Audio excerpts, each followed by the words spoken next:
How do you measure the success of the program, considering there are no grades? How do you measure the development of the kids? I'm trying to think out of the box here, but I feel like there's a parallel because, in leadership today, I feel we're trying to re-educate ourselves.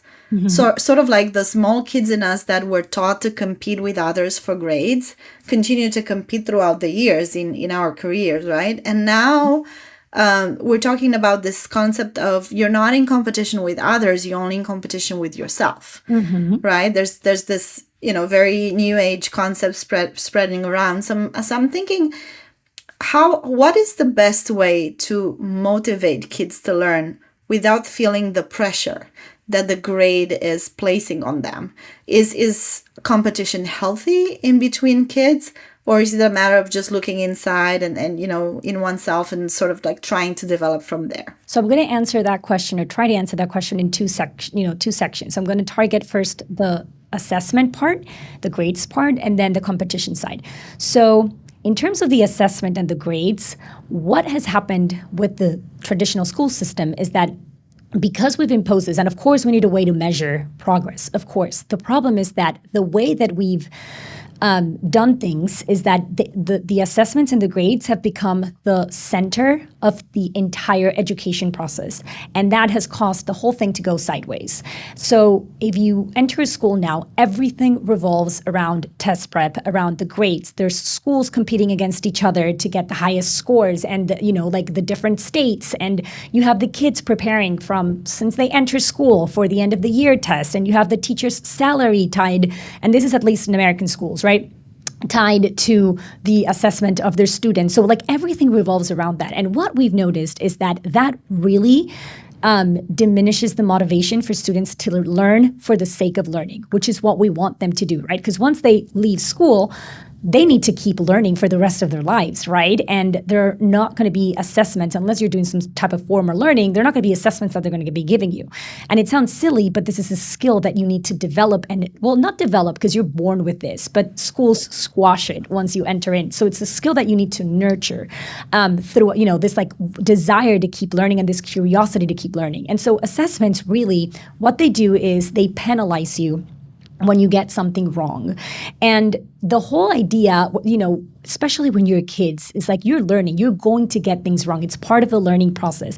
And so when you penalize that with a bad grade that goes in your report card that then gets sent to your parent and you're marked and this is what you're going to use to get to college, like all this thing, it causes all this anxiety because the stakes are so high that kids don't want to even try things because they can fail, they can get that F. And so it starts to put this underlying pressure on learning that's very negative.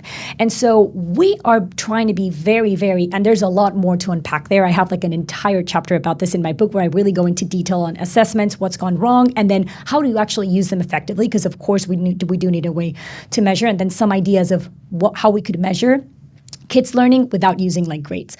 But that's something separate. So the way we've done it at Synthesis is we're like, okay, we want to be very careful not to fall into that trap. But we also want to find a way to track what students are doing for themselves, and so that, parents also understand what's going on, and so that they can show in the future, like, oh, I did Synthesis, here are the things that I've learned. And so we're still developing what this looks like. But what we tell parents all the time is like, and I'm a big believer in this, like when your kid is learning, they're learning. Like you can tell by the kinds of conversations they're using at home. We teach them a lot of mental models through the simulations. Like how are they applying these mental models to the real world? And we actually provide parents with like questions and different things that they can ask their kids to see how they can apply what they're learning to the real world. And what's surprising is that if you do that with kids that go to school, like after the test, most of them just like forget the content. Or like I would finish a unit of math and I had the students that aced the test. They aced the test, but then I'm like, okay, now we're going to do an open-ended problem where we're going to incorporate what we just learned in this unit. Blank. They don't know how, and I'm like, how is this even possible? They got an A in the test. Like, how can you not transfer this knowledge to a real problem, which is the whole point of learning anything, right? And so big red flag. At Synthesis, it's like the opposite. Kids don't feel the pressure like, oh, you're doing this and we're testing you. Like they can see how they keep going up in levels because it's sort of structured like a video game in that sense, that kids keep moving up depending on how they they succeed at each challenge. They move up, they move up, they move up. And same with the digital tutor. The digital tutor, what it does is depending, you can go as fast or as slow as you go, and it's endlessly patient. So it's going to be there for you. Every time you make a mistake, it's not going to get upset at you or say, no, we need to move on. I have 30 students. No, it's there for you until you truly understand the concept. And so it's adaptive. So in the digital tutor, it's pretty easy to see what your kid is mastering and what they're accomplishing because it's by sections. With the team games, it's sort of the communication skills that they're developing and the way that they are thinking through problems and problem solving, their frustration levels. Like it's more soft skills. And that's the portion that we're trying to find a way to graph it without giving them a grade. We're never going to give grades, but a way to sort of keep track of it so that the students can go back. So for example, we record the students playing the games and then we send short clips of the students to parents so that the kids and the parents can see how Oana handled this moment where she was stuck, she failed, she had no idea what to do, and she was, under pressure. Like, look how she reacted. Then a month later, oh my gosh, Oana got stuck here again, but no, now look at how she's handling this problem.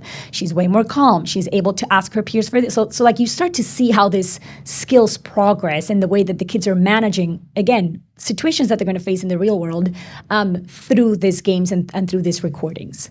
So it's basically like a before and after sort of evaluation, right? So you can actually track over a period of time the development. Absolutely. And every day we're working on this, by the way. So we have a team that's like solidly focused on that. But again, we're going slow because we really want to be careful not to fall into, the trying to measure everything and therefore losing the essence of what we're doing.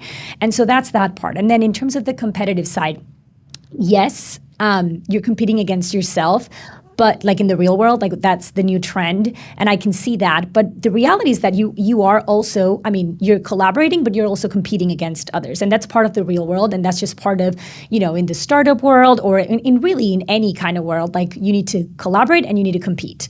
And so it teaches you, the way that we do it, it teaches you to compete in a healthy way, but particularly the collaboration piece. 'Cause sometimes, you need to be a leader, but sometimes you need to know when to shut up and, be a listener. And so this kind of things is what we're trying to target so that any kid can leave Synthesis being an excellent collaborator, but also knowing how to get on top and how to compete, not just against yourself, but against, the world.